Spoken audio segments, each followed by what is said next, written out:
Well, we're really delighted. This is sort of the highlight of our conference, is to be able to have our talk this afternoon by Manuel. He's been working extensively on a new book, which he has almost done. And done with a few things remaining to be edited. But never let go, is it? But given the conference title that we've had, you can see why we would be very interested in being able to have this as a feature of what our conference is. So, Manuel, we're really looking forward to your talk and discussing your new idea. Thank you, my friend. So I'm very grateful to have an opportunity to talk about my new book.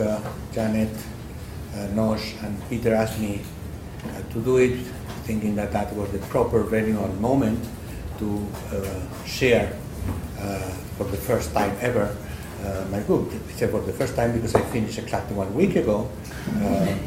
It's currently already in the production process and will be published in September by Polity Press at Cambridge.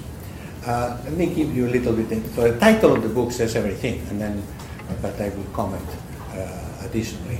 The title of the book is Networks of Outrage and Hope, Social Movements in the Internet Age. The little background. I have been in the last 2 years, as many of you, following closely what was happening in terms of the worldwide spread of social movements, that most of which started in the internet, but of course connected immediately to the urban space and to social networks, face-to-face social networks, organizations, etc. Part of it, of course, is because of my personal and political interest for many years, and part of it was because I had explored years ago the formation of new kind of social movements in the book that I published in 2009, Communication Power, in which the key element of the book was to relate the social movements to and the formation of social movements to the ability to create communication networks and forms of communication that would bypass the control of what Karine called the gatekeepers, because the basic idea of the book, and of course of this book too, is that power and the fights in society, but the formation of power relationships take place fundamentally in the human mind. If people think in ways that are contradictory to the institutionalized interests and values enforced by the different mechanisms of the state, if a large majority of people think otherwise, sheer violence under no circumstances will be able to prevail over the long term. Of course, it can be tears and blood and suffering, but ultimately there is no human organization that has been able to rely exclusively on sheer violence. And this is coming from someone who grew up in a fascist dictatorship and therefore that seemed to be invincible, as the Mubarak dictatorship was invincible. So I was working on all this. In fact, the theory underlying this book, it's the theory presented in Communication Power, which is on the one hand communication theory of power, but at the same time also somewhat related to the theory of affective intelligence of the political communication school, in which the analysis of emotions and the transformation of emotions and feelings for me is extremely important. But I was not planning to write a book. Usually I take 5 to 10 years to write books. Usually they are between 400 and 700 pages, so it takes a long time for me. But I gave a series of lectures throughout the year. I gave one lecture at Northwestern University, invited by Nosh, in fact, in another hands-on meeting. that people were quite interested. And then in November, I gave a series of lectures at the University of Cambridge. It's a very good group of students and scholars, and it was a symposium about what I was saying. And after that, my friend John Thompson, who in addition to be one of the more distinguished sociologists in the world, he owns, together with Anthony Giddens, Polity Press, said, well, this is the moment you have to write a book right now about these movements. Everybody's trying to discuss it. You already have lots of information and ideas. So you have to write it quickly, at least in 4 months. So I resisted until it made me feel guilty. You academic, you don't care what goes going on in the world. By the time you publish your book with thousands of references and tables, all these movements will have been destroyed by repression, and they will not even know why. You academics are always the same. What about you? You say, well, I published it, but the other academics do.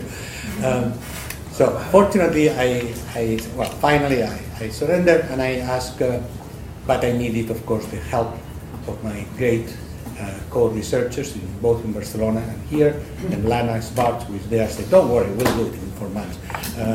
Thanks to her and to... Oh, you said don't worry. Yeah, you're right. Yeah, and I was telling you about doing it in 4 months. Now, she didn't come yesterday because she was sick, imagine why. And then my team in Barcelona and other people, and then my network of good friends and students and colleagues around the world. So, ultimately, we did it. You will judge later. But I like to very quickly describe, but again, in relationship to the context. And what I'm going to do here is fundamentally to present the headlines of what these movements are. I'm not going to go into, they could have been with or without the internet, social media, or social media. I'm going to tell you what they are. And then we can discuss on this basis. In that sense, it was basically empiricist, trying to say, this is the animal that we are talking about.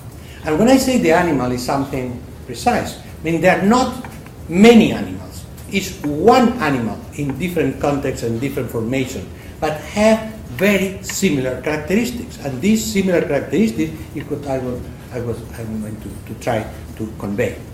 And of course with cultural varieties, etc. But one thing that we know is that in the mid-2010 until now, say for the last 2 years, has been an explosion of very similar social movements of this kind. They are spreadable. They have diffused virally, and they have many different forms. I studied in depth some of them, and particularly I was active in the Barcelona movement, but Lana and other people were active in the Occupy US, and of course I have been following through her. But there are many other movements. Some of them not very influential or active, like Occupy Amsterdam. I talked there, and basically it was a marginal movement. Occupy London was so-so. When they would go with the trade union, they would become important. When they would go by themselves, less important.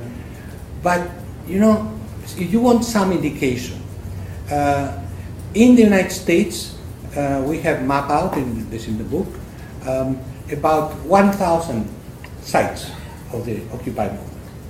1,000 sites. In Spain, 120. And at one point, when the Spanish movement started in May 2011, 1 week later, we mapped out Occupy movements around the world, and there were 850 occupations in the world in 1 week. Well, but started earlier. Started where? Started in Finland, in Iceland. Started in Iceland. Started in Iceland in 2009. And then in Tunisia. So that's why the first chapter of my book is comparing Iceland and Tunisia. And with very empirical details on both. And finding the same structure, the same organization, the same slogans, the same ability to connect through the internet and the urban space. Well, if Iceland and Tunisia look similar, to some extent means that something new from that point of view, which takes place in different contexts, should be investigated. So the book starts like this and then goes into a detailed analysis of the Egyptian revolution. Then it's a quick chapter of all the other Arab revolutions, with one major and sinister theme: how you kill a social movement by transforming it into a civil war. And sometimes social movements don't have any other choice. And then I go into an in-depth analysis of the Spanish movement, I knew very well, and then another in-depth analysis of the Occupy movement. And through that, I end up with a synthesis, empirical synthesis of the movement and some reflection, because I was strongly asked and recommended not to go beyond 50,000 words, which is what I did. So it's a short book. It's a book that, and it's a book that is somewhat academic in the sense of the research, but it's written in a language that some people could understand. So let me then try to go into the main features that are common to all the movements with some variations, which therefore for me looks like an emerging pattern. And then I will simply add a few reflections on the matter. First of all, these movements are all networked. I would totally agree with the notion that all social movements in history have been networked, but the interesting thing about this one, these are also networked in multiple forms. They are, of course, networked in the internet, they are in the wireless communication network, they are networked in the urban space, they are networked in terms of social network, but the fundamental logic, organization, and practice of the movement is network. Furthermore, networks are within the movement and with other movements around the world. And in that sense, the networking technologies are a constitutive part of the movements everywhere. And the fundamental role of these networking technologies is to allow the formation of the movement beyond the control of the authorities of the state, and breaking through the monopoly of communication information from the mainstream media. That's the fundamental thing. And therefore, organizing an autonomous network or sets of networks which also provide their own way of accessing people's minds. That's the key. The key is how people can connect to each other without being mediated by media which are controlled. That's the fundamental point.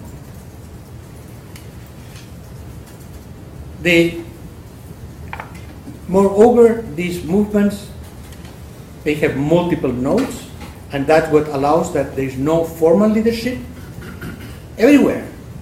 In some cases, there are faces of the movement, as in the case of Israel, but otherwise there are faces, but no command and control center. Any attempt to create a command and control center is immediately rejected by the movement aside, everywhere, including in Egypt, including in the Arab revolutions. Now, they have no center, and they have the ability to have a distributed capacity of information and decision making. Now, this decentered structure maximizes the chances of participation. Anyone can join, like in a network. Anyone can add the node, can add the network. Anyone. And every time that something happens to the network reconfigures itself. So it's a self-reconfiguration capacity.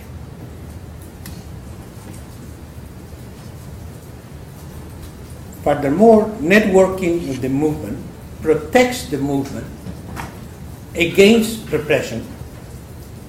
It's always possible to escape this. You cannot find the nodes of the you cannot destroy every node because nodes regenerate themselves. but also protect the movement against itself.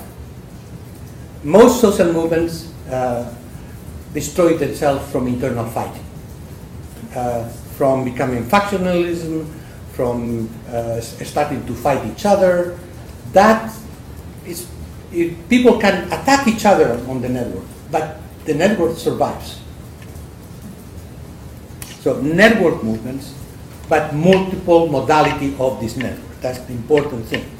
And I find particularly irrelevant the discussion, what comes first? Is most important the internet or wireless or is the connection to the mass media or blogs or people in the street? What is all of that?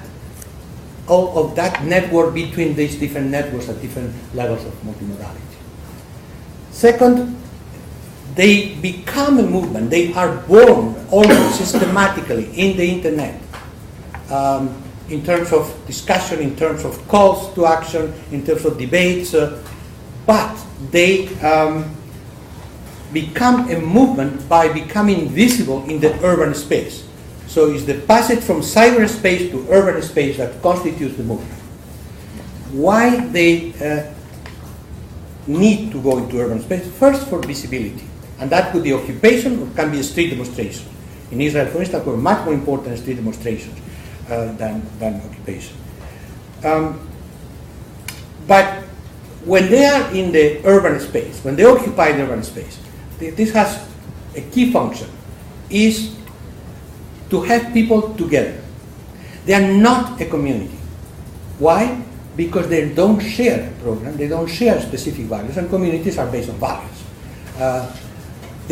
Everybody can join the movement by being in that urban space. But it's not a community, but it's something different. It creates the material conditions for togetherness. So they are together. They feel each other. Now, this I go back to the roots of the analysis in terms of the theory of affective intelligence and the role of emotions. To understand the formation of social movements, materially speaking, we have to start with the individuals, with the persons. Not with class, not with communities, not with religion. People are people first. And then they aggregate themselves. It's good that we have aggregated categories in terms of social class, in terms of gender, but I have never seen a social class walking in the street. I have not been personally introduced to any gender. I know men and women, I know workers, I know exploited people, So the key thing is how in the mind of the individual they shift from accepting through resignation or through adherence to whatever is established, or how they react. Well, we know that the most paralyzing emotion is fear. Fear. And you know why? The evolutionary theory tells that we are all as survivors of cowards, because those who were courageous didn't run fast enough and were killed by their enemies. So any courageous ancestor is dead. It's a self-selection of the species. Only the cowards survive. Therefore, fear is the most important emotion, and it's a paralyzing emotion. But at the same time, fear can be overcome. By what? By the combination of two emotions. Outrage, when you cannot take it anymore, you overcome fear. But only on the condition of being together with others. And this togetherness starts in the networks. Yes, I agree with you. Yes, I agree with you. And then becomes materialized in the urban space. Once people are able to overcome fear and get engaged in the action toward, because of their outrage, then they generate the most potent positive emotion, hope. And hope is what then drives the movement. One little illustration of this from a tweet from the streets of Hama in a woman, Rabia Al-Husseini, that tweeted to a friend of mine, copied the tweet that she was spreading around. We have brought down the wall of fear. Fear. You brought down the wall of our house. We'll rebuild our homes, but you will never build that wall of fear. So you see, movements have a high level of self-consciousness, much more than sometimes we allow them to. So the connection between the cyberspace, what I call the space of flows, and the urban space, what I call the space of places. This connection is constant and is networked. And that's what I call a third form of a space, which is the space of autonomy. The space of autonomy is what connects the freedom of connecting in the internet with the expression in the urban space, forming sets of people that are together and are visible in society.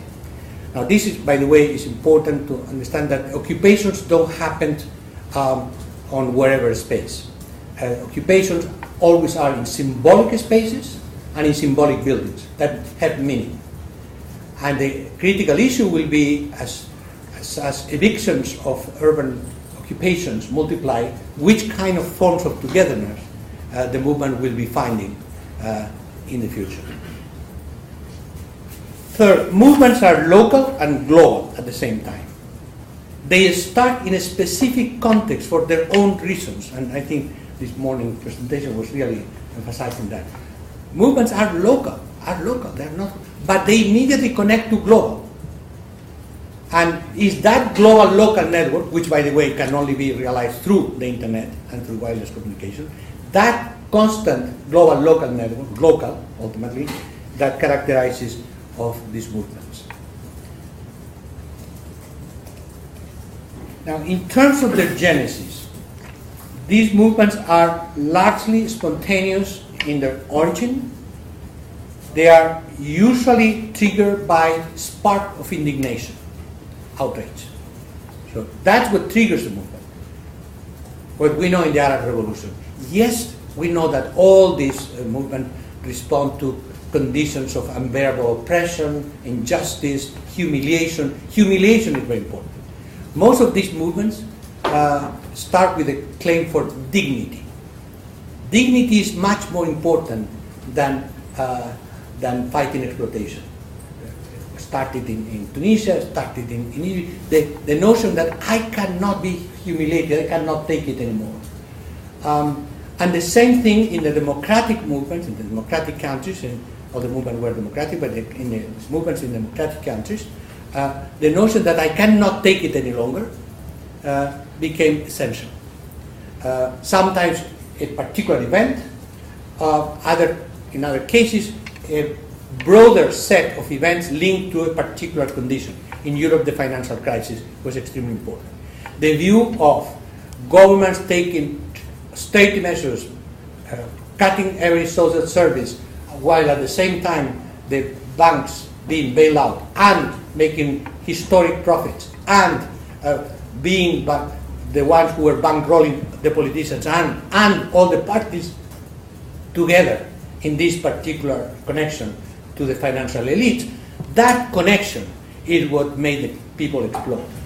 And that was very similar to the United States.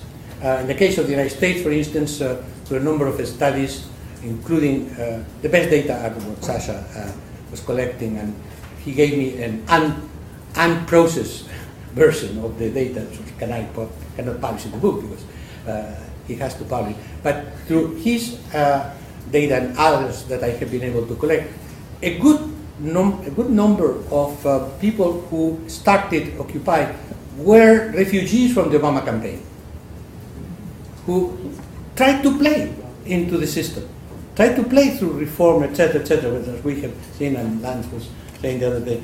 And then they found that not that Obama necessarily was a traitor, but he had been captured by the financial elite anyway, and that the cabinet of the White House was dominated again by Wall Street. So when people say, Occupy Wall Street is revolting against the financial system, no. is revolting against Wall Street, which is a different thing because it's also the dominant force within all presidential cabinets in the White House. It's that connection, and that was the same in every European country. So the spark is essential. Without the spark, nothing happens. Again, I insist, Arab dictatorship for many, many years, crisis in Europe for many, many years, is at one point there is a spark. Without this spark, how the spark is generated? I don't know. We don't know in physics how the Big Bang was generated, right? But we know there was a Big Bang. And what Messi was telling us this morning, how you reach the critical mass. We don't know how the critical mass is reached, but we know what happened then. That is critical for us as social scientists to understand and to differentiate how the spark is generated, but at the same time, the necessary but not sufficient condition of the spark to trigger a movement. Then, movements are viral, and they follow the logic of the internet networks. And this is not about the diffusion of the messages themselves, although this diffusion is important, and particularly images are extremely important. These movements need images, they need to see, and that's where the whole media ecology is important, because images mobilize. And why they mobilize? They catch emotions. Seeing people like you being beaten, or killed, or tortured, or simply pepper gas sprayed, in democratic countries, it's simply pepper spray. It's not like bullets, but it will come. Bullets will come. So images are very important, but there's something else. They spread, and very fast, from one country to another, from one city to another, moved by another emotion, hope. If it happened there, why not here? These people are able to do it. For me, it was very revealing in the first demonstration in Cairo, the one before the 25th. The slogan of the demonstration was, "Tunisia is the solution." Now, the grammar is important here, because traditionally all these last year demonstrations in Egypt and other Arab countries were organized around the slogan, "Islam is the solution." So very much on purpose, they changed and said, no, Tunisia is the solution. We did not refer to Islam, referred to everything, to everybody, meaning we cannot get through without the toppling this dictatorship. It was about democracy not as a project, but democracy as a way to get rid of the humiliation from the authorities.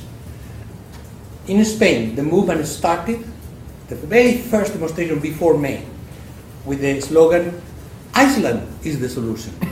You think about that. It's explicit consciousness of, I want to connect to these guys who are doing this. What Iceland was doing, well, for me, it's the most extraordinary experience. Iceland nationalized the banks, put in jail the bankers, put under the justice procedure the prime minister, who has been sentenced finally only to 7 months for mismanagement of the crisis. What about that? And redid the entire constitution based on citizen participation, and they crowdsourced the constitution. There's a new constitution to be approved next month in Iceland that was consulted and debated over the internet by a committee appointed among ordinary citizens, not politicians. Okay, Iceland is Iceland, but in terms of the imaginary for the other people in the world, say, well, we want like Iceland. Well, we will not be able to get it, but we're not dreaming. There's a little country like Iceland which is doing this thing. And it started with a move, and it started by blowing up completely the political system that existed, etc., etc. The same thing between Tunisia and Egypt and all the other Arab revolutions. Then what happens afterwards really depends on context, depends on countries, depends on cultures, depends on all kind of the specificity of the process. For instance, why Syria is not like Egypt? Well, 3 reasons: China, Russia, and Iran, which block completely the possibility of any support from other countries or other networks. But they are still there, they are still fighting. They have been, 10,000 people have been killed over 1 year, and they are still fighting. And with no forces behind it, no political leadership, spontaneous uprisings, etc., etc. We can discuss on the specifics of the countries if you want. Now, the virality of the movement is absolutely critical, absolutely critical. The transition from outrage to hope, then, is accomplished by deliberation, in the Habermasian sense, in the space of autonomy. And the space of autonomy is this interaction between the occupied space and the network space.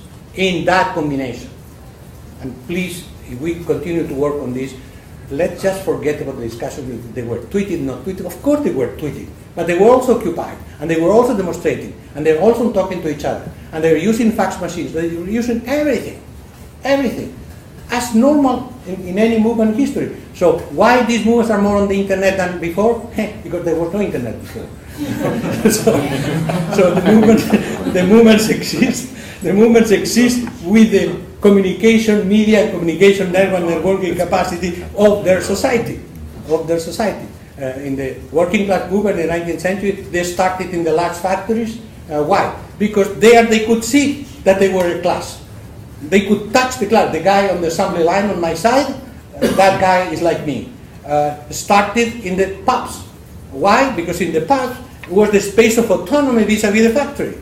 And each society and its social movement started with the tools of the trade. So, in our society, particularly for people under 35, which is 70% of the population in the Arab countries, they live in the internet. Even when they don't have internet, they find ways to be in the internet. Their point of reference is the virtual network. But not only, there are other points of reference in Egypt concretely were the soccer fans clubs. That was extremely important in the Egyptian revolution. But again, the combination. And that combination is the space of autonomy, and that's where the liberation appeared. Then, what I mentioned before, togetherness requires physical contact. It's not a community because they do not have common values. This is important. They have common criticism, but not common values. Everybody comes with his, her own values. That's why the movement is so important and so popular. Because you don't have to adhere to any program, to any ideology, to any religion. Everybody comes with his, her own life experience, and there is no hegemonic ideology. Anyone trying to impose something is not heard, simply not heard. It's not expelled from the movement, it's simply not heard, not paid attention to. So people fight each other. In the Occupy movement in the United States, they have people of color, and women, and gays, and lesbian, and WASP. They have tried to block the movement because they did not represent enough their own values. But so what? The movement was all this, so there were fights, but then the only thing that happened then is some people create their own movement on the side. But since this is not an organization, there is still people being around. The networks are based on two things: the togetherness in the Spanish movement. The slogan, the key slogan was "Together we can." In feminine, by the way. The Spanish movement talks in feminine, everything. Juntas podemos. Together we can. And the other thing is that the horizontality of the networks supports coordination and supports solidarity, while limiting the necessity for formal leadership. We'll come in a second to the problem that this creates. Another common characteristic everywhere: there are highly self-reflective movements. They debate all the time. They talk all the time about who they are, what we really want. Remember, all this starts as a spontaneous spark of indignation, and then what? We don't know. And the main attitude is, let's talk about it. We have time. That's fundamental. The slowness of the movement. The slowness of the movement. The most popular slogan in the Spanish movement was, "We are slow because we go far." And we are going to discover ourselves in the process.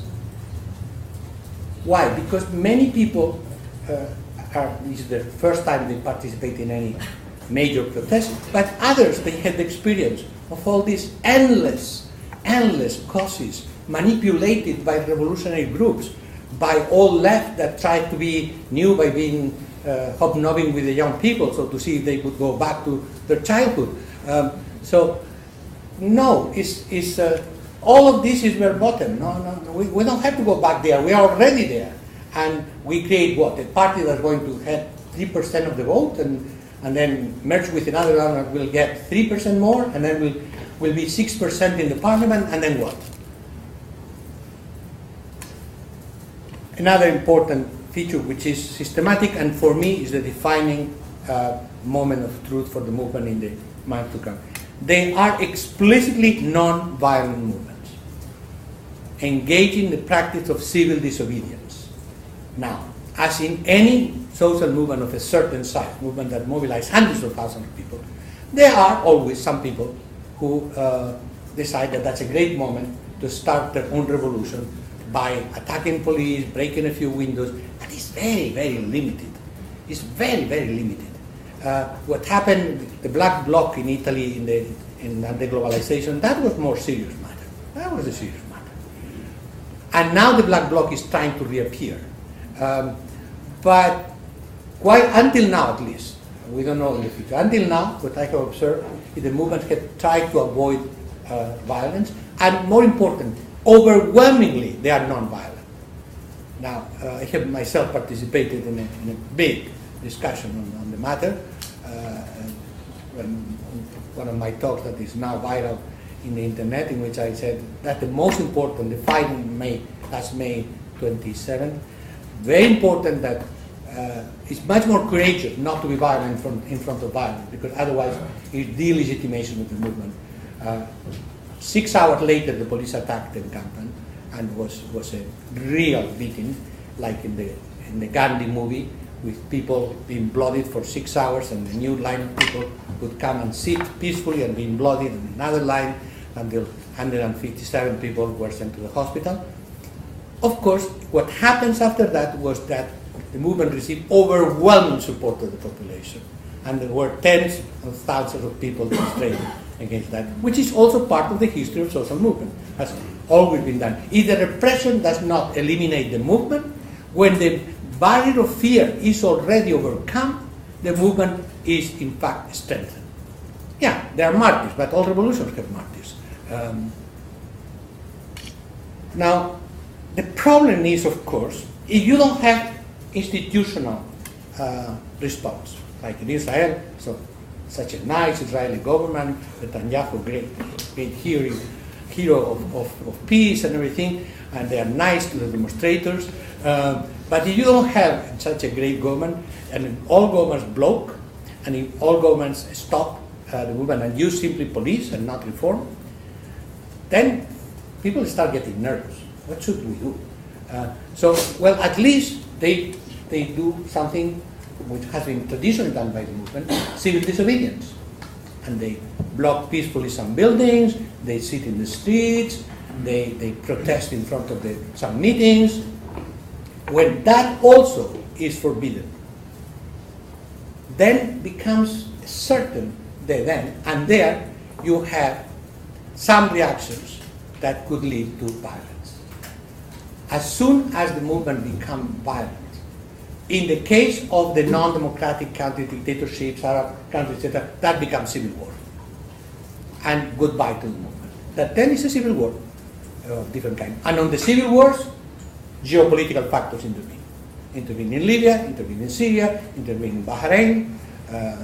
Bahrain was one of the worst massacres in the Arab revolts have been in Bahrain, conducted by Pakistani mercenaries and Saudi Arabian troops with the in difference of the United States, because Bahrain is the main military base in the Arabian Peninsula.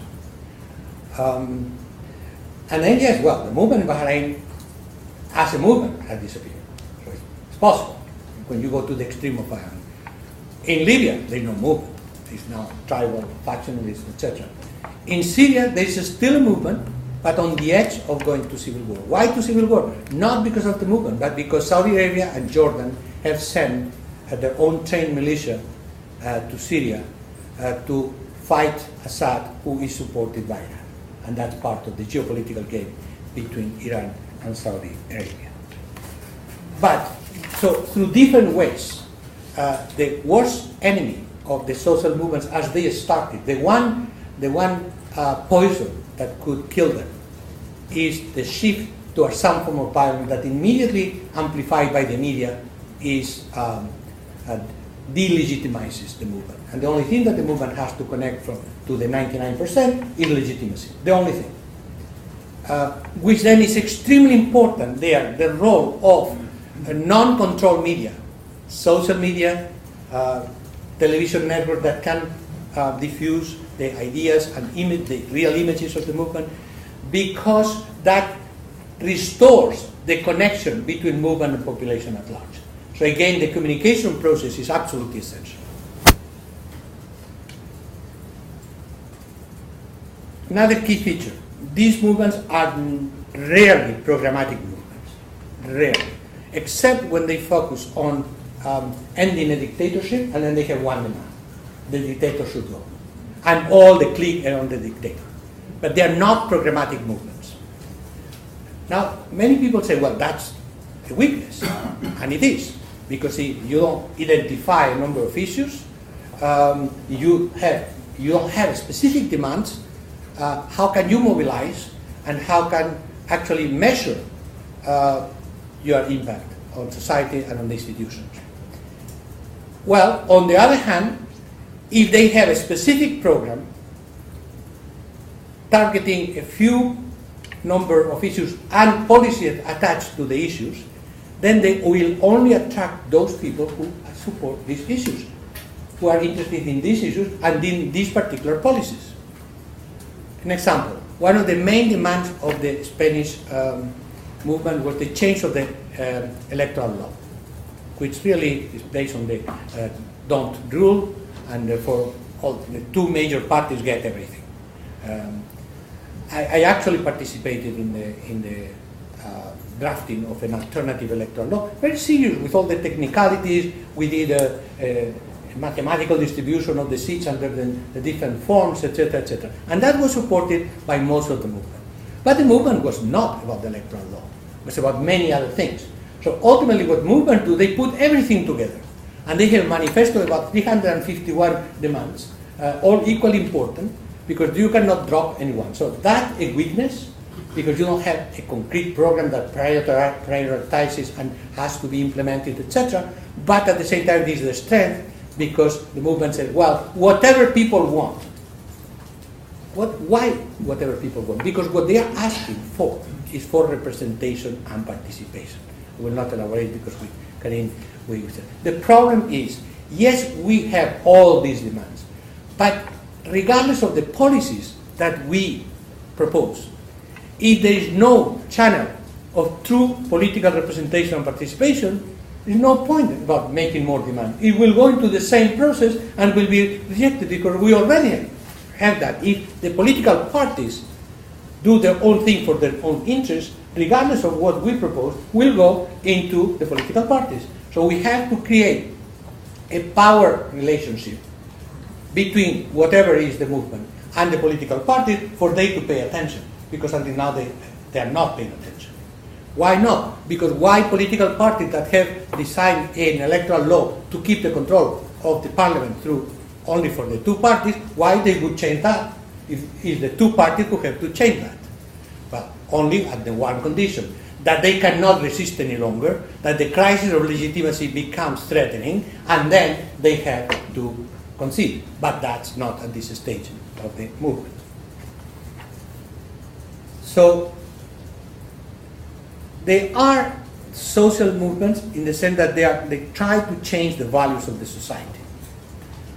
But they also are very political in a fundamental sense. They are not partisan. That's the fundamental thing. They are not partisan anywhere. No one single movement of these movements is partisan. Then some parties can use them or not. For instance, in Italian municipal elections, in Milan and in Napoli and in Torino, there were very good connections initiated by the Partito de Sinistra, Partito Democratico de Sinistra, that at the same time connected with the movement. And they won the elections supported by the movement. And they are doing a number of interesting things. But the movement as such did not. It was the other movement, the other initiative. The initiative from the political system to say, we'll do this and this and this, support us. And then say, okay, let's try. And it worked. It worked. And this is very important. One of the things people are not realizing, and Mario for sure knows much better that, but I have a number of friends in Italy, that the Italian movement is a very interesting movement, has different forms. Occupy a little bit, not too much, but the demonstrations are very important. The mobilization of women against Berlusconi has been extremely important in the fall of Berlusconi, and the women mobilized on the slogan, the country does not deserve you, but men are not able to get rid of you, we will. And they did well. I would say that the financial markets and the European Commission help a little bit, but it's always a coincidence compared to the factor. But the Italian movement is a much deeper movement. There was a big truckers movement recently in Italy that blocked the country for a while in support to a number of demands. So they are extremely political, but in one sense, in changing the rules of democracy. And the one thing that I think we can say is common to all the movements is about changing the structure and logic of the state. So and in that sense, they are fundamentally political movements. So the difference between having a political program or a political party or being political. One simply headline for you to know where I'm going, but I have a last section in my book about why the internet is much more than a technology, because all technologies are culture, we know that, and internet materializes the culture of autonomy. Was designed on purpose, in some cases by people I know very well personally, they've been served, with the idea of autonomy, and creating an autonomous communication network that would escape as much as possible to all controls. And around the internet, it has been a number of developments that had made the freedom in the internet the basis for the culture of autonomy, and this has become a political goal in itself. This is extremely important throughout the world. And that key consequences of this. In the formation of these movements in several countries, networks of bloggers have been very important. In Tunisia, they were killed, several of them, until the whole network of bloggers started to mobilize. In Spain, some of the initial initiators of the movement were linked, network among themselves in the fight for the freedom of the internet, which is under constant attack in the European Union with a number of laws much worse than SOPA. In the case of, in all the countries, Anonymous has been a driving force, including the United States. This is also manifested in the fact that any time that there is a threat to the internet, you have a huge global network of hackers that come to the rescue. And I have a detailed technical analysis in my book about how the blackout of Egyptian internet for 5 days didn't work.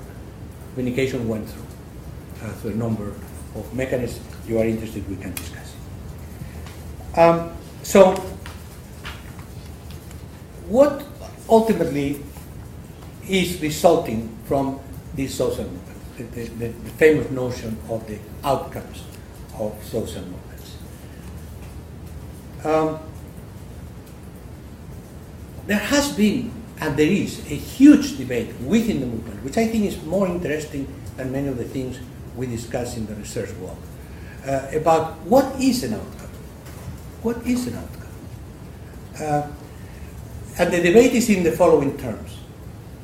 Is process or is product? And they use these words. And there is a critique of the underlying ideology, saying to look always for the outcome and measure the success of the movement in terms of the outcome is actually to internalize the productivist logic of capital. And some people are not only of capital, of any productivist system, the system that maximizes productivity as the goal. And people say, we don't care about productivity, we care about meaning of life. So the important thing for the movement is not to be productive, is to be able to generate what we would like to happen in our lives. And therefore, there is the predominant tendency in all the movement has been to say, we have to change the rules of the game, and we have to be able to find our own goals in the process, not to jump on some outcome that could be institutionally measured. Process rather than product. Okay. Now, but what is the process? That's the point. That's a very nice intellectual approach, as a matter of fact. Very sophisticated, but okay, then what is the process? The product we know is the institutional change at one point in societies, institutions that organize society for the other. There's some utopian version of the movement that simply say, well, we are going to self-manage the entire society and the entire world through the internet and local assemblies. Great guys. But that they are convinced that this is possible. So if people are convinced of something by hundreds of thousands, some things, not exactly that, but some things can happen. But okay, let's say that we take a more pragmatic attitude, say, well, we are going to see institutional changes, and the others want process change. Which are process changes? Fundamentally two, and that's what we were working with Karim. Organizational change. The form of organization of the movement, and beyond the movement, the society. Beyond the movement, the 99%. Which kind of organization? Network organization, constantly forming and reforming and reorganizing itself, not relying on the traditional activists, the usual suspects, but constantly co-evolving with society. And that's why I have proposed this term, which in fact is in the movement, about the rhizomatic revolution.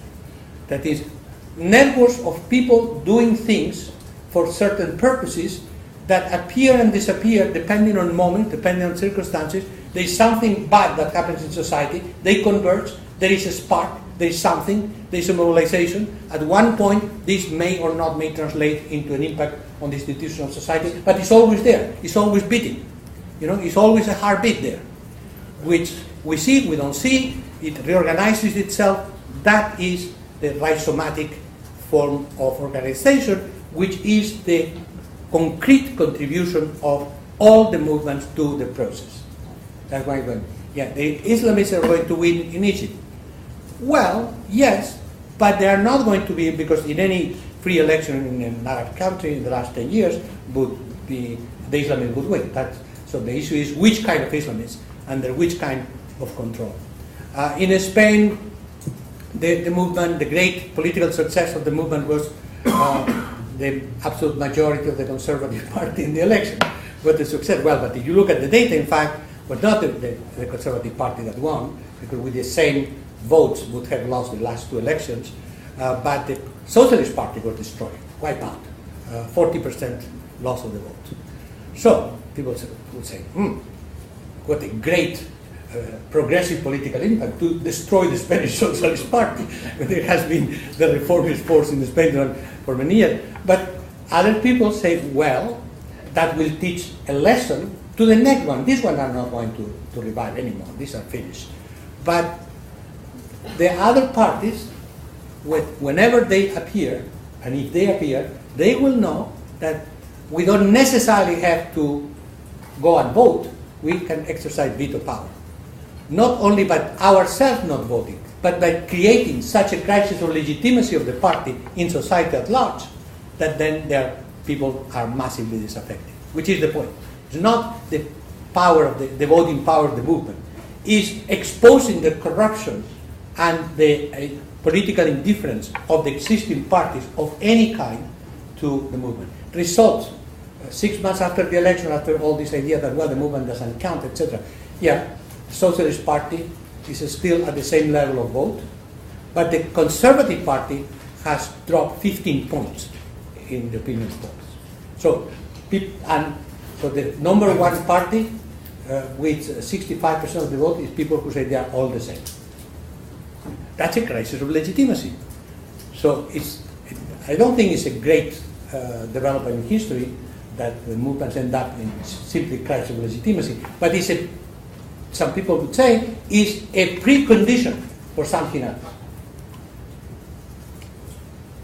But the main thing is only through organizational change, that's how the argument goes, only through the transformation of the process, meaning organizational change and consciousness, there is or can be an institutional change under the conditions of the institutional inability or resistance to reform themselves. That's the point. If institutions open up, that's it. It's the traditional connection, the social movement opens up the institutions. The institutions don't open up. It's only by the depth of transformation at the organizational and council's level that may happen some transformation of the institutions, ultimately in terms of policies. Now, how we know that there is a transformation of the council's level? Well, we don't. The direct answer is we don't, and people say it's too early. Don't rush. The slow time. There's a movement throughout the world that Lisa Sebon is studying very well. Is the slow movement, the slow cheetah, the slow everything. Everything is slow. The transformation of time, instead of accelerating time, is slowing. We need time to live, to think, to enjoy. So this is also a slow movement, not in a rush. Let's see, will happen. But we do have a very imperfect tool, opinion polls. And opinion polls, the only systematic comparative database that with Lana we found, the Gallup poll, and on the one hand, and the Ipsos poll on the other hand, for 23 countries in the world, in terms of the attitude, recent attitudes toward the Occupy or similar movement throughout the world. There's only one country which the unfavorable are a little bit more than the favorable, to be expected. Which one? U.S. Huh? The U.S. No. U.S. No. Of course, Japan. But who cares about Japan? They don't care about the world, but we don't care about Japan. So, the U.S. and every other country of the poll, the 22 countries, they are more favorable to the movement than unfavorable to the movement. Then the variation is in the middle, in those who are indifferent or don't know what to do. But at least there is 20 to 25% favorable everywhere. Now consider this is a movement to illegal things, which is decried in the media. And why people support? Because of what they say and of the criticism. In the US, what happens, Lance, is that the people overwhelmingly support the movement. It used to be 70%, now it's about 56% or something. The problem is that they reject the forms of action. They reject the occupations per se. But even so, Lana, correct me, about 25 to 30% support their forms of action as well. The occupation in physical space, which again, when I saw this data, I was stunned. So at the very superficial level of public opinion support, the movement has more sympathy than not. And then country by country, then like in Spain, etc., in Israel, then there is overwhelming support in terms of the goals of the movement and to a large extent of the occupation themselves. My prediction is that this will change as soon as violence starts. That's why governments want to start violence quickly. Because the trend is clearly, the more it goes, the more it is in support of the movement, because the crisis deepens, people don't have any other institutions. But so, in terms of the attitude of the public opinion, the most traditional social science data, these movements are not delegitimized, are more legitimate than political parties, and more legitimate than government, more than parliaments, more than politicians per se. So the data shows an absolute crisis of legitimacy everywhere, and relative support for the movement. But then, the one thing that obsesses me in terms of research, and I will be finishing with that, is that to find qualitative indicators that for the moment are only examples, illustrations of how the consciousness is affected, and which are the many ways in which consciousness of people at large is being transformed, and how this goes into the heart of the system, the financial system, and the political system. So with your benevolence, I can give you one such example. There could be many others, but this is, I think, at least for me, is telling. And I read from an internet post, but this comes from the Mexican agency SPD, a serious one, and reported by Christian Wine from Alternet in the post. And it reads like this, and this is on 23rd of March 2012. Yeah, right there. According to RT and SPD News, high-class escorts in Madrid, Spain, are protesting the banking sector by refusing to sell bankers their highly sought-after commodity, sex. The largest trade association for luxury escorts in the Spanish capital has gone on a general and indefinite strike on sexual services for bankers until they go back to providing credits to Spanish families, small and medium-sized enterprises and companies. It all started with one of the ladies who forced one of her clients to grant a line of credit and a loan simply by halting her sexual services until, quote, he fulfills his responsibility to society. The trade association spokeswoman praised their success by stressing how the government and the Bank of Spain have previously failed to adjust the credit flow. We are the only ones with a real ability to pressure the sector, she started. We have been on a strike for 3 days now, and we don't think they can withstand much more. The woman quoted above says bankers are desperate for sex services and have become so pitiful that they are unsuccessfully pretending to have other careers and have even asked the government for help.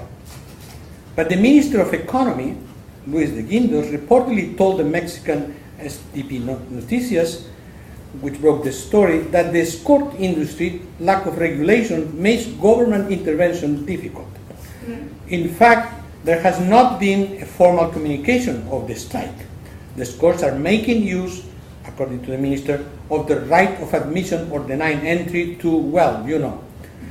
So, no one can negotiate, making it clear that sex is a valuable tool, and refusing it sends a very strong direct message. Well, I'm not pretending that this will be the revolution.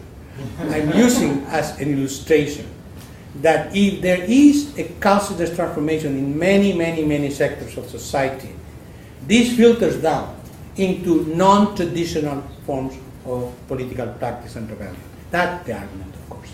But I could multiply many other examples that we are collecting with 19. And I would finish with one historical reminder. Empirically speaking, our democratic system has exhausted its legitimacy. This we know. This is a fact. This has been The crisis has increased over the last 10 years. In addition, as long as things were more or less going right, people just would not care and concentrate on their lives. But the financial crisis has changed everything. So not only they cannot go on with their lives, but they have no instrument to alter the course of events. In the United States, the Obama campaign was the last attempt to change the rules. And there is massive disaffection with that. Most people polled who were supporters of Obama say they will vote, and they will close the nose and vote for Obama, but they don't expect much. They are voting against. The latest polls in France showed that 70% of the French people had voted against, and so on and so on.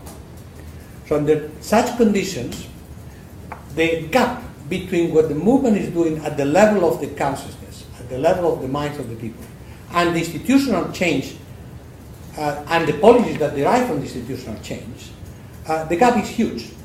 There are some symptoms. The Pirate Party in Europe, which at this point has 10% of the national vote in Germany, and 12% in Sweden, and is now being created in France and Spain, with only one point in the program: real democracy through the internet. Again, another utopian version, but there are all kind of initiatives are filtering down. Now, if I am not an expert, but I studied some of the history, in the last lap of the 19th century in Europe, the traditional dichotomy between conservative and liberal parties became emptied in relationship to the new forms of social protests and social movements in society, mainly represented by the working class movement, the origins of the working class movement, but also by others. At that point, the conservatives remain the influential political force in society, because the conservatives have always a very simple program: to conserve the power relationships. And they mute themselves, but the ultimate program is that. But the parties of reform, of social reform, like the liberal parties in different countries, were destroyed by this social revolution, because people did not have a political expression. It took them a relatively long time, but not many, not 1 century, 2 or 3 decades in different countries, until a new left within the political system started to appear to express the interests of the disaffected and disenfranchised masses in society. It's not a prediction. I simply find difficult to believe that all these consciousness transformations could take place again and again over the next years without some kind of expression into the political system. It's simply a hypothesis that I point out. And then my last conclusion relating to all the debate that has been generated about social movement, that Mario introduced very well, broader than the internet-based social movements. Ultimately, what makes the difference in terms of the existence or non-existence of social movement is not so much the permanence of the social movement. It's not so much that they succeed in traditional terms. They all die. Social movements are flowers destined to die, co-opted, repressed, integrated, transformed in civil wars, transformed in political machines. But which are their effects at the moment of their death? How productive their death is the critical point. And what is relatively important in this movement, that because their lasting effect is on people's mind through freeing the communication space, their lasting effects will be more in the way people think and feel than in the way people vote. Thank you.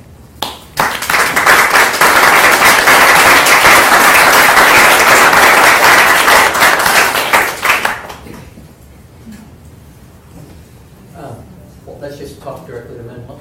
You can direct them. Oh, no, you do it. Hey, I cannot do everything. Can I start? Yeah, sure. They talk, it is not a criticism, I have very convincing talk, a very convincing analysis. However, I like to speculate a little bit on possible developments of this, or some of the processes you highlighted, and I got a couple in mind. First, the issue, there is an aside and there is a big issue. The aside is the issue of violence on violence is crucial. I broadly speaking agree with you. However, there is another possible way of looking at it, namely the fact that very often in movements, also important is the potential, the capacity of threat. The capacity of? Threat. Namely, the capacity to inflict or to suggest they might inflict damage. And somehow the relation is difficult. For example, in the fear, I think the fear of the Soviet Union in Europe has been an important factor in supporting the capacity of the socialist parties in the West. If you think of Italy, when the collapse of the Soviet Union didn't make the Italian moderates any more sympathetic towards an extremely moderate left by any standard. But if anything, the end of this combined threat, internal and external threat, could be seen as something actually pushing them, encouraging them to go further in their claims and in their demands from a right-wing perspective, moving them to the right rather than vice versa. So it's more complicated than that. But just to hint this fact, very often in movements, for example, if you think of anti-road protests in Britain, there is actually a division of labor between the radical one, not they were strictly speaking violent, but we had the very radical ones and the more moderates in terms of balancing off the different strategies. But the big issue is, as you said, the issue of the movement is not necessarily creating a new alternative. This is the classic idea of the movement going for power in the kind of Bolshevik line of thinking. But or the social democratic movement. Oh yeah, or the social democratic for sure.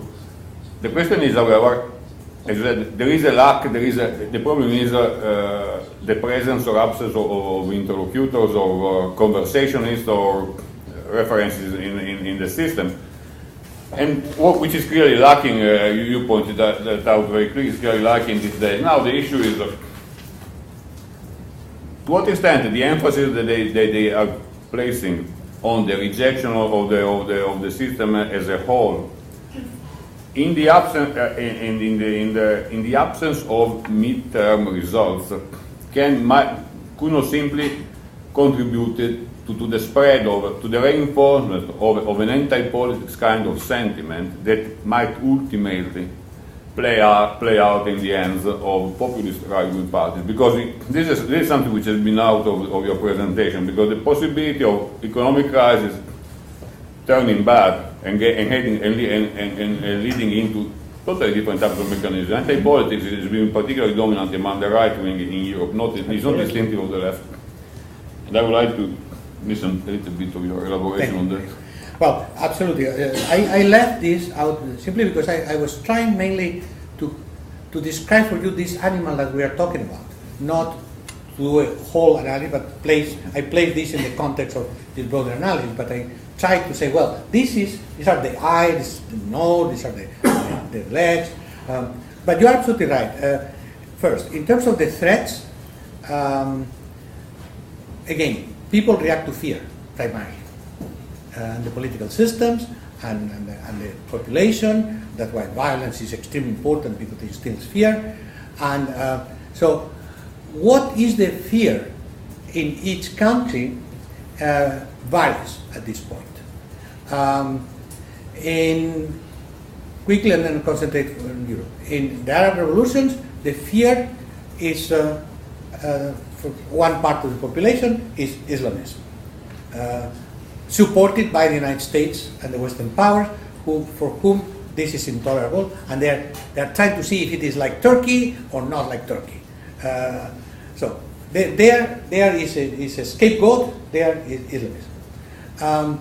In the United States, it's more complicated, but the right-wing movement that has developed was the Tea Party.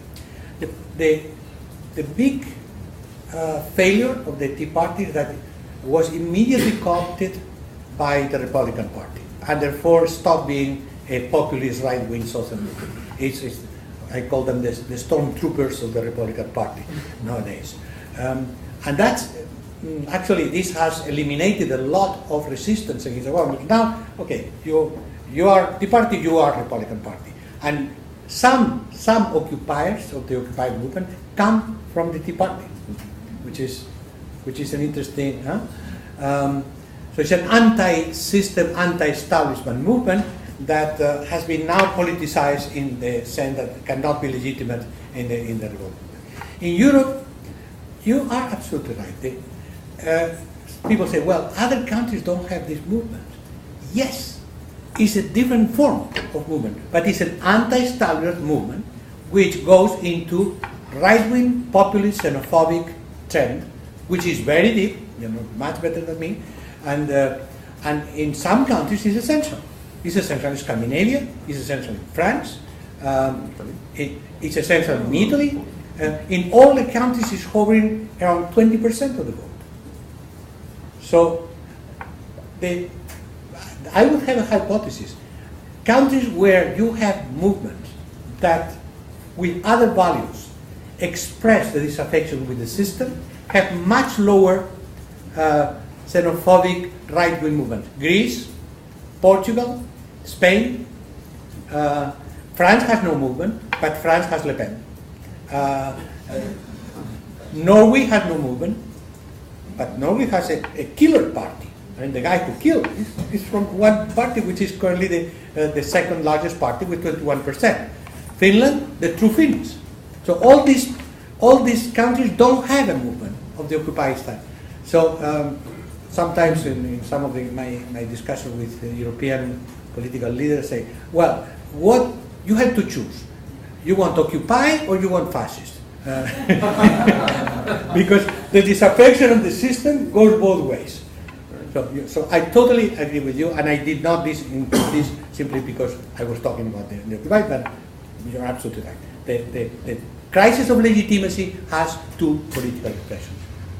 None of these political expressions can be truly within the political party system because they delegitimize that. So the people who are creating parties are people on the right, not on the left. Oh, the Netherlands.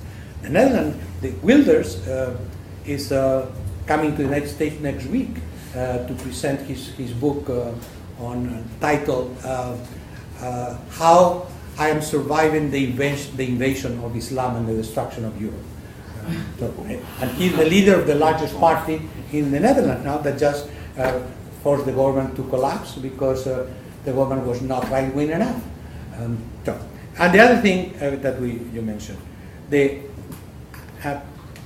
presence or absence of interlocutors.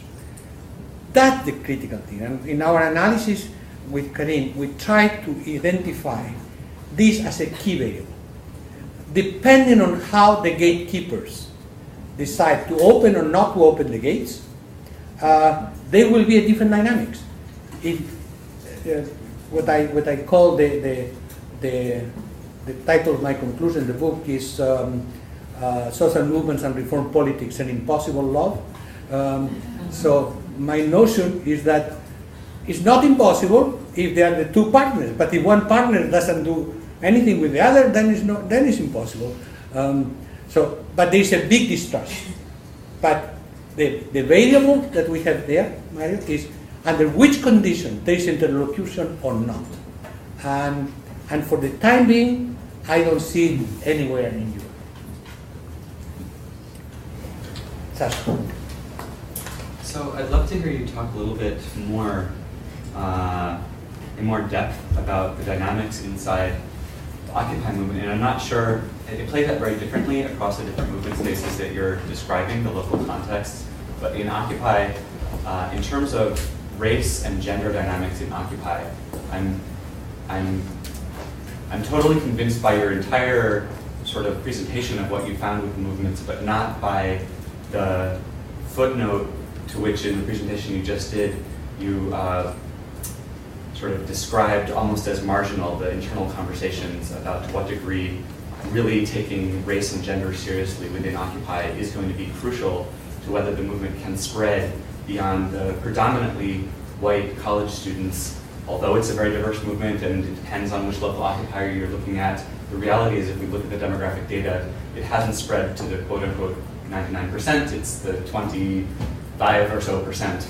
And so in some occupies, there have been real serious conversations, not just about how do we increase the diversity of representation in a kind of tokenism. We need more people of color at the General Assembly, but how do we actually understand deeply the political dynamics in the United States in the way that wealth inequality has always been linked to the ability of the ruling class to link workers along lines of race, class, gender, and sexuality as they intersect, as they're experienced and lived by different people occupying different positions in the United States political system, and how that historically has been the reason why we haven't had the emergence of a strong alternative to the two-party system where both parties represent the interests of the financial class. Some of the occupiers are really having that conversation, taking it seriously, and trying to get beyond just a representational politics of identity to a structural analysis that's intersectional.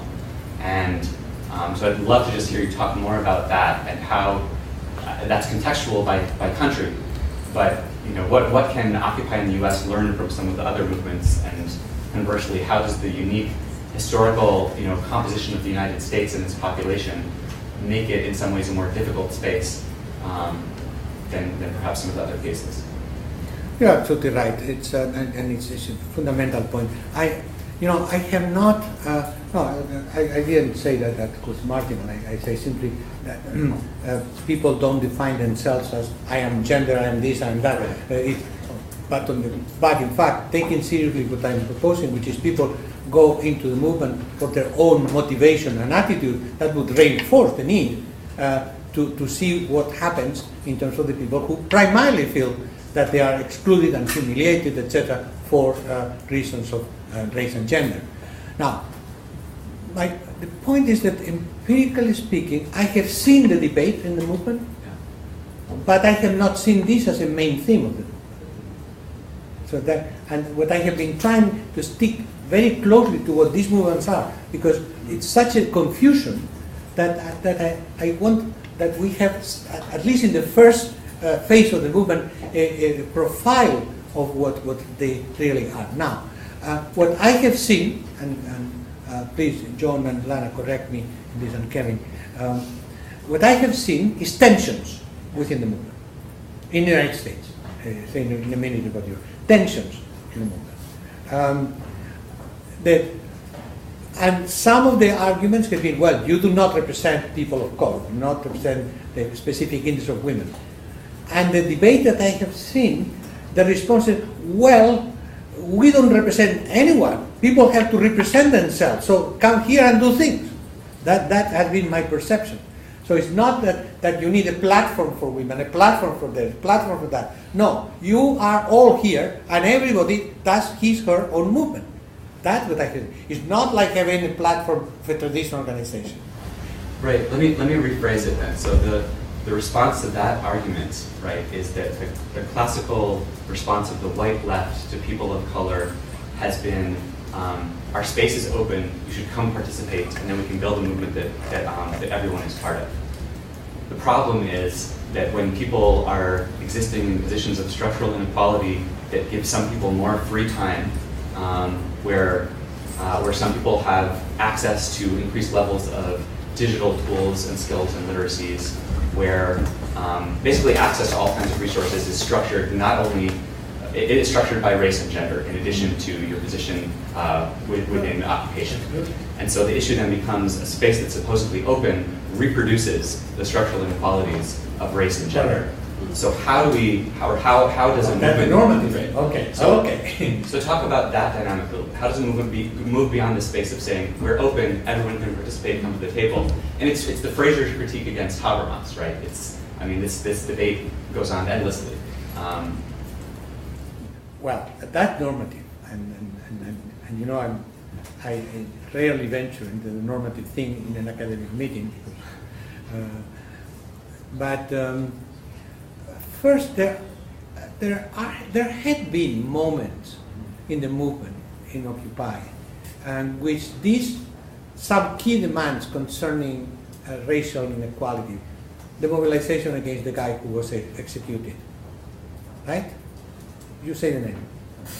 Well, both Troy Davis and Trayvon Martin, Occupy played an interesting role in spreading some of the mobilization. So they're certainly links. So that was one of the things. So it's kind of a Robin Hood coalition to some extent. Given that there is a movement and that exists and is Occupy, etc., anything that happens in society that is outrageous against women or against people of color, almost automatically will be repercuted and taken sympathetically by the movement. I don't see the movement saying, no, this is not in our platform. But I want John to say. Well, the Trayvon Martin Million Hoodies marches never would have happened without Occupy, right? And so I think what we're trying to do, I mean in LA anyway, is we're trying to follow. We follow the lead of people of color who say, well, you come to our spaces and you participate in our general assemblies on Skid Row. There's the Occupy the Hood Action Assembly, which is a general assembly that moves around the city. And while Occupy LA, I do not believe is predominantly white at this point, but was at one point. It's more than an issue of color. It's an issue of poverty, right? And so we all can kind of get behind this point that we're somewhat poor, and that we need to mobilize around that. But within the people of color community, I think that in Occupy, we actually had to, we're learning how to understand reform in a different way, because the black community valorizes to some degree reform.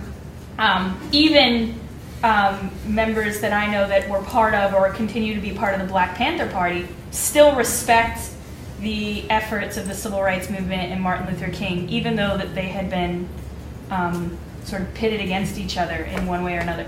So in Occupy, I think the move, when you're dealing with sort of the structural problems that are present in our outside society, race, class, gender, you try to take a step back, have that deliberation, have that debate, listen, refrain from name calling, which doesn't always work. And then, because there are so many ways to mobilize ideas, to turn ideas into action, if someone has a good idea that tries to mitigate these tensions, we try to amplify that idea and walk with it. But it's a very difficult thing, and it's the problem of trying to build the new society in the shell of the old. It's that the shell of the old is incredibly suffocating, and it's impossible to crack in a way. Bruce. Yeah. No, Bruce first. Well, I want to say I really liked the talk, and I just put a reminder in my calendar to look in mid-September to look for the book and buy it. Thanks. I want to put together a couple of points that you made and then ask you basically what comes next. So, not in your research. Normative and future. The two things. Yes, exactly. Right. So you end with the notion that movements change minds, and that's the kind of lasting legacy. And you ask us to think about movements as networks in which are tightly integrated with the technology. And you make this lovely point that the technology materializes autonomy or embodies technology. So if these movements are successful, presumably one of the ways that minds are changed has to do with autonomy. So that makes me think, what kind of institutional arrangements and regimes do you see in the future in which autonomy is more manifest than it is now? But I also want to ask you to talk more about the sort of crisis of legitimacy that democratic regimes are in. You suggest that democracies have kind of run out of gas, and I wonder in what sense, why must it be a crisis of legitimacy in the sense that it's unstable? Why might we not be in an equilibrium of mistrust that's just going to persist? And is it not sort of hopeful or progressive to expect the legitimacy to rise or reach a crisis and then be resolved in the next phase or way? I hope you have a good answer. Well, but you see, I have to give an honest answer. Yeah. I cannot just invent or fake the answer. The answer is I don't know. But but no, thinking aloud on this thing. The two matters are related. We are exactly in the situation that you described, an equilibrium of mistrust.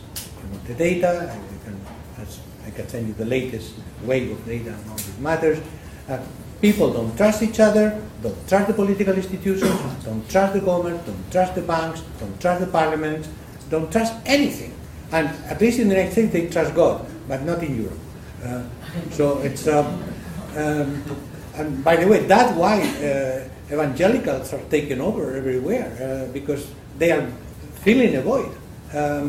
So there is cynicism in political terms, there is widespread cynicism, don't trust anybody, and it's very clear that people everywhere say, no, it's not that I don't trust the government or I don't trust this party, I don't trust any party. For instance, in Spain, in the election in Spain, of course, with such a destruction of the vote of the Socialist Party, some people would expect that the left-wing party would get something. Oh yeah, they doubled, no, they tripled their seats in the parliament. Going from 2 to 11 in a parliament of 350. You see the point? It's because there is some marginal support for them, but no more. So, first thing, there is very little hope within the current political institutions to remedy this crisis of trust. First thing. So there are two ways in which things are ramping up. One, by bits and pieces, there's some movement in the political system. Some, not in Spain, but in Spain only in the Basque Country.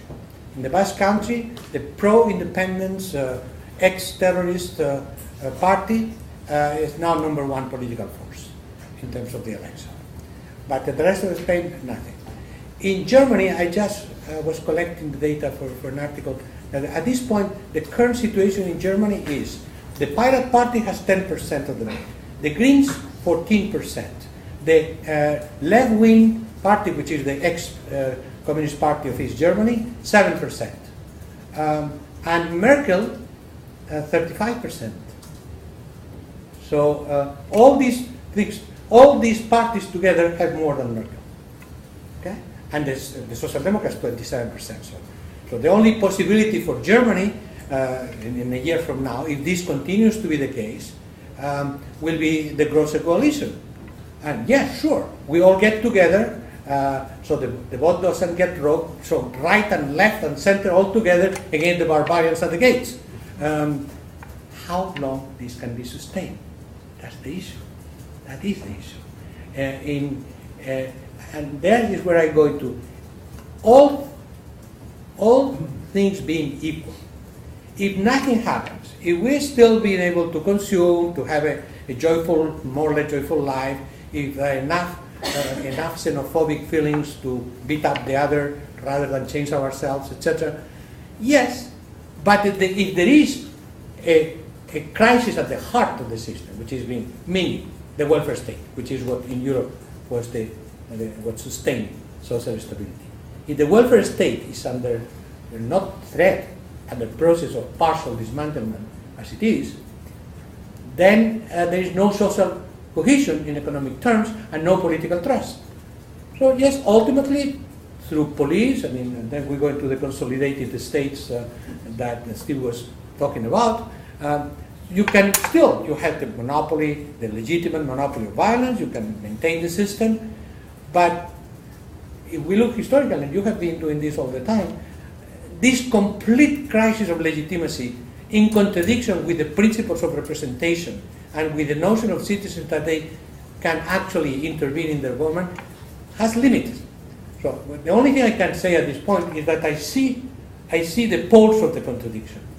And I see the accentuation of the crisis because of the accentuation of the economic crisis. And the one thing that could hold all these societies is, Mario said, threat, external threat. Chinese people taking power, taking over the world, immigrants coming into the sacred land of Christianity, and then all this fury deviated against the external threat. That's a possibility. But that's also deepening the crisis of legitimacy and changing the conditions of democracy. So what I don't see is the structural, economic, institutional, and psychological conditions to go on indefinitely with the current combined crisis. That you want my comment that? 1 second. Thank you. Okay, one key comment on the previous discussion, and I have one question. The mistrust cannot be the equilibrium. By definition, mistrust is the state of maximal uncertainty. We don't know whoever do what. So, but equilibrium is, by definition, it's the minimal or zero uncertainty. So these two cannot be the same.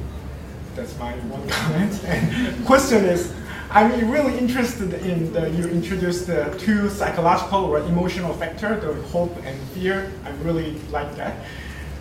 But my understanding about hope is like there are some possibility, but still I'm not 100% for sure. There are also uncertainty. So I would like to interpret the hope or fear as a kind of a risk-taking or a risk perception. So if you see some possibility, but if you are not 100% for sure you will get the positive outcome or not, then it's a social movement with hope can be reinterpreted as a risk-seeking behavior or risk-seeking tendency, which is well theorized by Tversky and Kahneman in their prospect theory. And surprising thing is, animals also shows risk-seeking behavior, especially the environment is very severe or a bad condition. But my question is, I don't know if the animals do communicate with each other in any meaningful way, but I'm pretty sure they don't have a Twitter or Facebook or something. If so, what's the communication technology does matter in social movement with hope? Because we can easily find the animal behavior they don't have. That's a very deep question. Look, I know nothing about cognitive science and neuroscience or any of that stuff about emotion. I just read and I try to connect things because I think the emotional component of these movements is very important. It's extremely important. And when I'm in trouble, I show what I do to my friend Damasio, and he tells me if it is completely stupid or not, and if it is completely, I don't even talk about it, but he said, well, you could think something like this. Not serious, not scientific, but at least you could talk about it. In terms of the theory of affective intelligence, which a number of serious people who really know about that, the risk avoidance and risk taking is a fundamental part, and has been experimentally shown the direct connection between fear and risk avoidance, and outrage and risk taken. That's experimental findings. So my point in addressing what you are saying is that equilibrium appears to result from the lack of expectations of improvement because of the risk inherent to try to do something else, confronting all the mechanisms of control. Remember, anyone occupying illegally knows that the police is going to come. Okay? That's risk. Okay? So you don't do that if your mechanism of risk avoidance, which is linked to fear, prevails. You only do that if you are so fed up, so outraged, that then risk-taking behavior picks up. That's directly, this is wired in the brain, apparently. I don't know, but they say this is wired in the brain. And therefore, and once you are in the action, then the two mechanisms that support the positive emotion and becomes a collective action is on the one hand that you do it with many others. And it's a constant verification process. Oh yeah, they're going to club me, but we are too many. Maybe they club the other, not me, and then I will be in solidarity with the other. So the notion of being together becomes a protector. And then at one point, when enough people do enough things for enough long time, then hope picks up. And then things start, then you overcome completely the mechanism of risk avoidance, because you hope that ultimately you will make some difference, that therefore you're not going to be all the time under police threat. So that's more or less the mechanism that I have been. And so equilibrium depends on how people manage one thing with the other. But to that theory I add something else, which is the spread of the emotions and the spread of the hope. Because, so if equilibrium is broken in one particular thing, this explains me why the humiliation in Tunisia, etc., happened. But what is very interesting for me for this movement is why what happened in Tunisia matters in Egypt. Why what happens in Spain matter in the United States, and Ed Buster called to occupy the United States on the basis of the experience in Spain. So that, and this is not like reorganizing the Anarchist International, the Communist International, because that was bureaucracy. It's about connecting minds and emotions throughout the globe. And when a group of people that I knew personally in September 2011 in Barcelona, from the United States, a number of European countries, decided like this to call for a global day of action on October 15th, and simply with the slogan as sophisticated and precise as United for Global Change. United for Global Change, come. Someone tried. People say no, org. So, and then on October 15th, there are 951 cities in 82 countries and several million people demonstrating with no previous organization, just a call in the internet. That mechanism is what is important for me to understand. And for me, that mechanism is the connection of the hope generated by some other people are doing it, and I am fed up what happens in my city, and therefore I'm going to join that movement. Thanks. Yeah, thank you very much for a really dizzying talk. I'm going to think about it for a while. And I'd like to go back to Bruce's point about the equilibrium of despair, or whatever you call it. And this point about does communication matter, maybe some of Sasha's points about we need to look at multi-layers of communication. And here's my question to you. He probably need to talk about the media ecology, and he didn't do it, but we'll see. So I agree with the similarities you point out across these different movements, to a point. But I don't agree that the public supports Occupy in the U.S. In fact, the polls suggest that today it's 16% support for Occupy. So, but I do agree with what you said about the public. It was 25 a month ago. Yeah, I know. So it's falling like a rock. So, and that's interesting. It never peaked 50, but since the evictions, it's been under 40 and falling. But I think that's interesting. I mean, the interesting thing is that you're correct that the U.S. public has supported positions taken by Occupy, but they supported those positions long before Occupy ever came into existence. So I can show you 10 to 15 years of super majorities in the American public who believe the rich have been paying too little taxes, who believe that corporations have been paying too little taxes, who believe that corporations have too much power. I mean, 70% of Americans have believed for a decade or more, or 15 years, that corporations have too much power, that we have too little power. And so these super majorities existed. Occupy came along.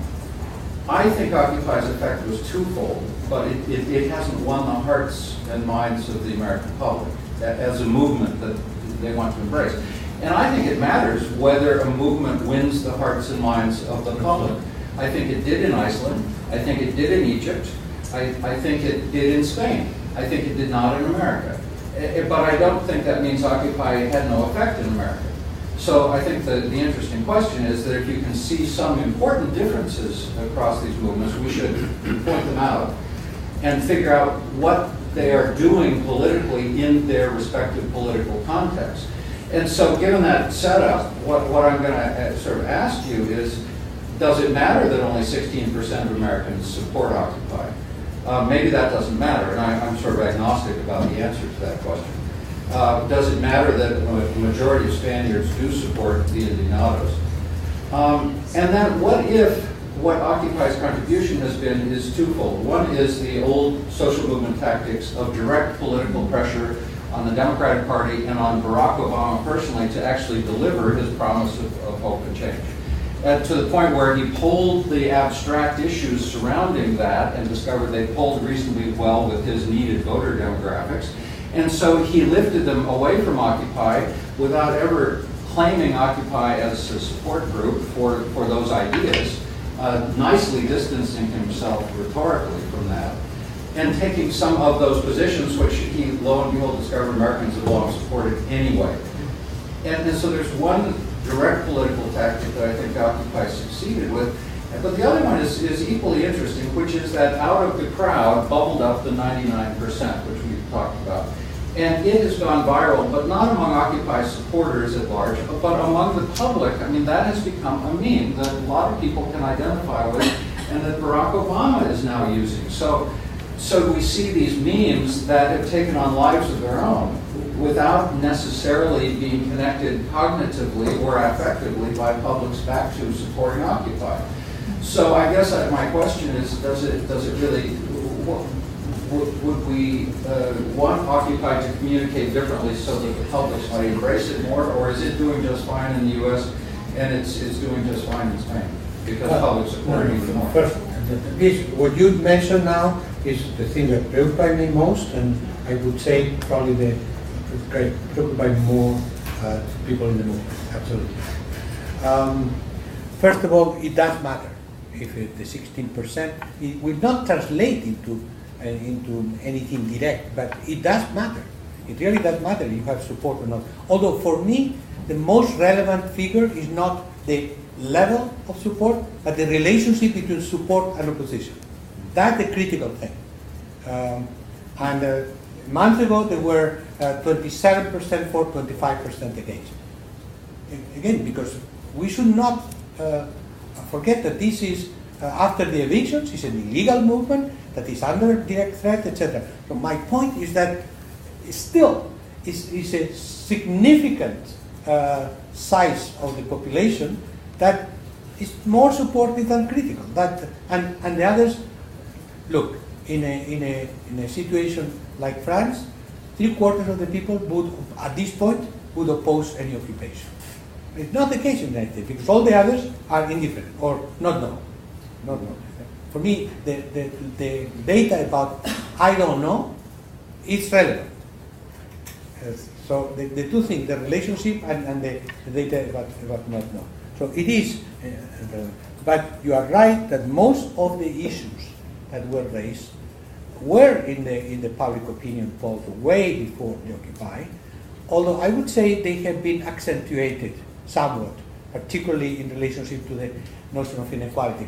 One of the things that we discovered with Lana is something very interesting, which was not before. There we have the point in time.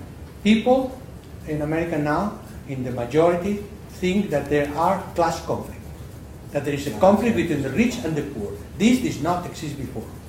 So the notion of class and the notion that there is conflict between the rich and the poor was not there.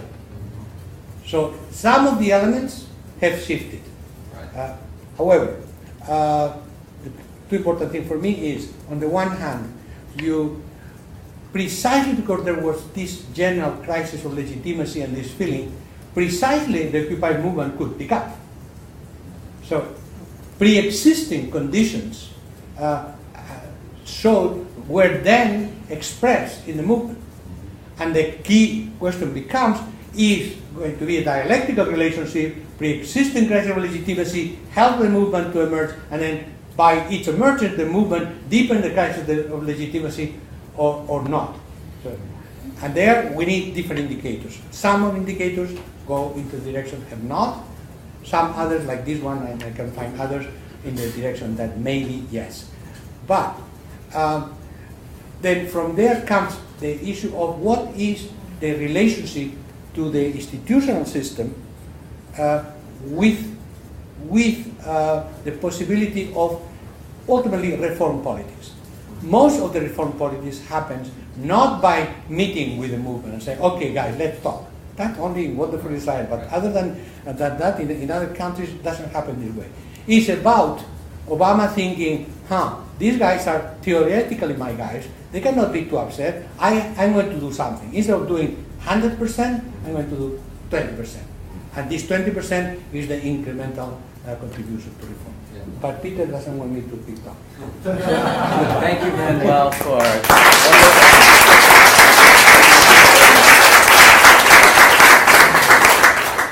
Well, we've come to the end of our conference here. We want to thank you, Janet and Nash and Manuel and I, for accepting our invitations and coming and spending the last couple of days with us. It's been great for us. We love these kinds of conferences because they're so interesting and so stimulating and so much opportunity to share ideas, both ours and yours, together. And we've really enjoyed it and hope you have too. If you have any questions in terms of ways to get home or any need for taxis or anything like that, be sure to ask Amanda, and be sure to get your receipts to her so that she can reimburse you. And in closing, I want to say thank you to two people who were particularly helpful. One was Susie, who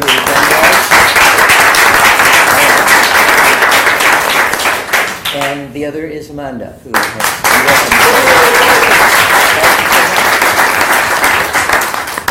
safe journeys. Thank you.